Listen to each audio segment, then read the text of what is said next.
The words sliced through the dinner table like a blade. "Lydia, when we move into your duplex, I want the master bedroom renovated. It's only fair since we'll be living there long term." My brother's wife, Victoria, leaned back in her chair, fork dangling between manicured fingers, her smirk reflected in the crystal water glasses I'd set out for our monthly family dinner. My knuckles whitened around my own fork as I watched my parents nod in agreement, the way they always did when Nathan got what he wanted. The chandelier light suddenly seemed too bright, the dining room too small, as if the walls of my own home were closing in on me. "The west-facing windows would make a perfect nursery," Victoria continued, patting her still flat stomach. "We'll need to replace those hideous curtains, of course." My name is Lydia. I'm 34 and a property developer. This is the story of how I reclaimed not just my home, but my entire family legacy. I'd spent 5 years building my life brick by brick, while they'd dismissed me as the family disappointment. The duplex they were so casually claiming had cost me everything. 3 jobs worked simultaneously, meals skipped, vacations abandoned. Every mortgage payment represented another night I'd fallen asleep at my computer, another client call taken during what should have been my lunch break. My father leaned back, wine glass in hand, his expression smugly satisfied. "Your brother has a family now, Lydia. He needs stability." His emphasis on family landed like a slap. "And you? Well, you'll figure it out. You always do." My mother reached across to pat my hand, her diamond tennis bracelet catching the light. "Be grateful you can help your brother.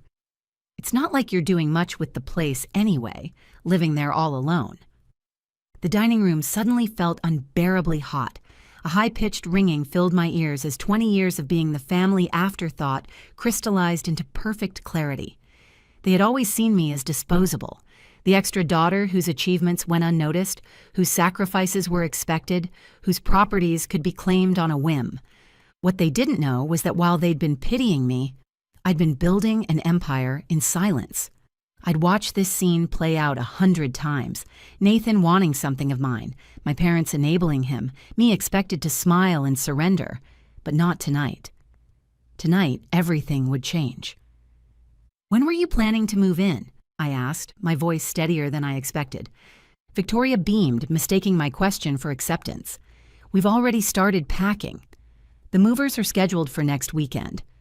I nodded slowly, set down my napkin, and reached for my purse hanging on the back of my chair. The leather was cool against my fingers as I extracted a cream-colored envelope. "Well then," I said, sliding it across the polished mahogany toward my brother, "you should probably see this before you call the movers." Nathan reached for it with his typical entitlement, not even bothering to set down his wine glass. The envelope's seal made a satisfying tear as he ripped it open one-handed. His expression shifted from smugness to confusion to disbelief in the space of 3 seconds. The wine glass froze halfway to his lips, then lowered slowly back to the table without taking a sip. "What do you mean it's not yours anymore?" he finally managed, his voice suddenly thin. My mother's fork clattered against fine china. "What is he talking about, Lydia? Explain this nonsense right now." I leaned back in my chair, my heartbeat surprisingly calm. "That duplex doesn't belong to me anymore. It belongs to my company, and my company doesn't do free rentals." Victoria snatched the paper from Nathan's trembling hands, her acrylic nails scraping against the premium stationery. Her lips moved as she read aloud. "Signed over under property trust controlled by..." She froze, eyes widening. "Controlled by Lydia Holdings." "Lydia Holdings?" my father scoffed, but I caught the flicker of uncertainty in his eyes. "Don't make me laugh. You don't have the brains or money to run anything with Holdings in the name." The dining room fell silent except for the gentle ticking of the grandfather clock in the corner. I let the moment stretch, watching them squirm. "Dad, remember when you told me to stop wasting my time with those online jobs? Well, those clients you mocked me for built my business, and now that business owns not just the duplex, but 3 more properties across town." My mother's champagne glass paused halfway to her lips, her carefully applied lipstick leaving a perfect crescent on the rim. "This has to be a joke. You buying property? Running a business? No, you've always been..." She trailed off, suddenly aware of what she was about to say. The weak one? I finished for her. That's what you wanted me to believe. But while you were busy worshiping Nathan, I was creating something you couldn't even imagine. The tension stretched between us like a wire pulled taut. Nathan slammed his palm on the table, making the silverware jump. You can't just throw us out. We already told the kids this was going to be their new home. I leaned forward, meeting his gaze directly. Then maybe you should have asked me before planning your future with my walls and my roof, because I'm not the little sister you can step on anymore. The room erupted into shouts, my father's face reddening, my mother's hands fluttering in distress, Victoria's voice rising to a shrill pitch. I simply reached into my purse again and extracted a second envelope, thicker than the first, its official seal gleaming under the chandelier light. The moment I placed it on the table, their voices died instantly. Angry protest transformed into nervous silence, like they sensed that whatever was inside could shatter the last illusion of control they thought they had over me. Go ahead, I said softly, fire burning behind my controlled tone. Open it. You wanted my life, my home, my hard work. Now you'll see what that really means. Nathan snatched it and tore it open. His hands trembled as he read the first page, lips moving silently before his voice cracked out loud. This is an eviction notice. Victoria's face drained of color. She yanked the papers from him, scanning frantically, her voice rising in panic. Effective immediately. Tenants must vacate within 7 days. Her eyes shot up to mine. Lydia, what kind of sick joke is this? Not a joke, I replied, folding my arms. That duplex is under my company's property management, and when someone tries to move in without a lease, without permission, without respect, I let each word land like a stone. They get treated like every other trespasser.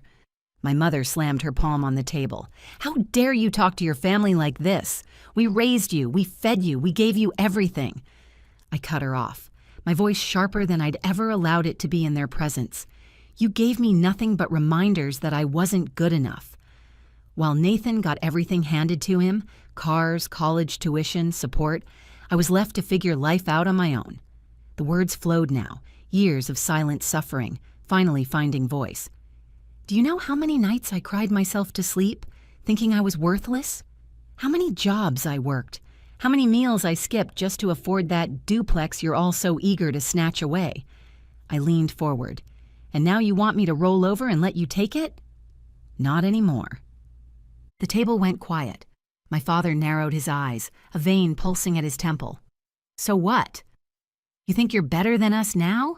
Just because you scammed your way into some online business? I laughed, the sound brittle and unfamiliar in the formal dining room. Scam? Dad, I built a real company. I've got contracts, employees, investors. While you were busy mocking me, I was signing deals that would buy this entire neighborhood if I wanted. Victoria shook her head, voice trembling. This can't be real. You can't have this much power. You've always been the pathetic one. I leaned forward, lowering my voice so every word struck with precision. The pathetic one just put an eviction notice in your hands. The pathetic one could turn off the lights in that duplex with a single phone call. The pathetic one owns more square footage in this city than you've ever stepped in. I raised an eyebrow. Maybe it's time you stop underestimating me. Nathan's face flushed crimson, veins bulging at his neck as he slammed the papers back onto the table. This isn't over, Lydia. You can't humiliate us like this. I tilted my head, the smallest smile playing at the corners of my mouth. Oh, Nathan, I haven't even started humiliating you yet. With deliberate slowness, I reached into my bag and pulled out one more document. This one was thicker, bound with gold-stamped pages that caught the light and made their eyes widen before they even knew what it contained. The second I laid the gold-stamped folder on the table, the air grew heavy with anticipation. My father squinted suspiciously. My mother clutched at her pearls. Victoria actually leaned forward like a vulture circling prey. Nathan ripped it open, hands shaking as he flipped through the pages, desperate to prove I was bluffing. But with each page turned, his expression crumbled further, until finally his voice emerged, barely audible. This is the deed. I nodded slowly, savoring the moment. Not just the deed to the duplex. That's child's play. What you're holding is the portfolio transfer. Every property I've purchased, every contract I've secured, all listed there. Duplex, condos, rental houses, dozens of them, all in my name, all under Lydia Holdings. My mother's gasp echoed against the vaulted ceiling. Dozens? You can't possibly afford that. I kept my voice steady, almost conversational. Remember when you laughed at me for working those late-night freelance gigs? When you told me my computer nonsense would never pay off? The memory of their mockery fueled my confidence. Well, those contracts turned into partnerships. Those partnerships turned into investments, and those investments turned into millions. I let that word hang in the air. Silent millions. While you were busy praising Nathan, I was buying up this city. The room fell into stunned silence, broken only by Victoria whispering under her breath, "Millions." I looked directly at Nathan, voice sharp as a blade. "So the next time you think about moving into one of my properties for free, remember this. You'll be filling out a rental application like everyone else." I paused for effect, and considering your credit score, I wouldn't hold my breath. The color drained from his face. You dug into my credit?" "Of course I did," I replied with a cold smile. "That's what landlords do, Nathan. They check if tenants are reliable. And guess what? You're not." I glanced at the financial reports I'd had my team compile last month when Nathan first started hinting about needing a place to stay. His spending habits and loan defaults were all there in black and white. My father tried to reassert his authority, voice booming across the table. "Enough of this show, Lydia. You're not embarrassing your brother in front of his family?" I turned to him slowly, letting the silence stretch between us. "Embarrassing him? Dad, I've been embarrassed my whole life. You called me useless, told me Nathan was the real success, treated me like trash." Each word released years of pent-up pain. But tonight, the tables turn.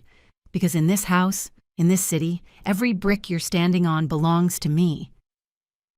Everyone froze. My mother covered her mouth with a trembling hand. Victoria's eyes welled with tears, and my father looked as though he'd been physically struck. Nathan, shaking with rage, grabbed the portfolio and hurled it back at me. "You'll regret this, Lydia. You think you've won, but you've just made the biggest enemy of your life." I caught the folder mid-air and stood tall, my gaze locked on his. "No, Nathan. I didn't just win. I took back every piece of respect you all stole from me." I smiled, the final piece of my plan ready to be revealed. "And the best part? I haven't even shared the biggest surprise yet." His words still echoed in the dining room, but I didn't flinch. Instead, I stood taller, clutching the folder like a shield. "You think I've played my last card?" "No, Nathan." I tapped the folder gently. "This was just the warm-up." All eyes followed as I reached back into my bag and pulled out one final envelope, sleek black, sealed with a golden strip that caught the light. My father scoffed, but his voice lacked conviction. "Another one of your dramatic tricks. Enough already, Lydia. We've humored your little game long enough." I laid the envelope flat on the table, slid it toward the center, and leaned in. "Open it if you dare." This time, my mother snatched it up, tearing it open with trembling fingers. Her eyes darted across the paper, and within seconds, all color drained from her face. Her lips quivered as she dropped the document as if it had scorched her fingers. Victoria lunged for the papers, voice shaking as she read. "No, this says Lydia Holdings acquired Dad's company." The room froze in collective shock. My father jumped up, face flushed with anger and disbelief. "Impossible! That company's been in our family for generations." I met his gaze unflinchingly. "Correction. It was, until you defaulted on that loan. The shares were sold, and I bought them piece by piece. While you laughed at me, I became the owner." I'd tracked those shares for months, working with my finance team to acquire them through various holding companies whenever they appeared on the market. Dad never noticed my name on the acquisition paperwork. Gasps filled the room. My mother whispered, "This can't be real." Nathan slammed his fist on the table hard enough to crack a plate. "You ruined us." I leaned close, my voice calm but cutting. "No, Nathan, you ruined yourselves. I just stopped letting you ruin me." I gathered the contracts, stood tall, and smiled coldly. You thought I was weak, but tonight you learned the cost of underestimating me. I tucked the documents back into my purse. Enjoy your dinner. It's the last meal you'll ever eat at a table that doesn't belong to me. And with that, I walked away, heels clicking rhythmically on the hardwood floors. No longer the forgotten daughter, no longer the underdog. I was Lydia, the woman who rose in silence and came back to own everything they tried to steal. 6 months later, my father's company was fully restructured under my leadership. Nathan and Victoria had moved into a rental across town. No surprise, their application for one of my properties had been denied. My parents eventually apologized, though the relationship remained strained. As for me, I expanded Lydia Holdings into 3 more states, finally living on my own terms. The world that once laughed at me was now mine to control, and for the first time in my life, I was free. Before you go, here's a quick bonus for sticking around. If you love learning and growing like I do, you need to try audiobooks. I've got an exclusive deal with Audible. Your first month is completely free. That's access to over 500,000 titles, 0 cost to you.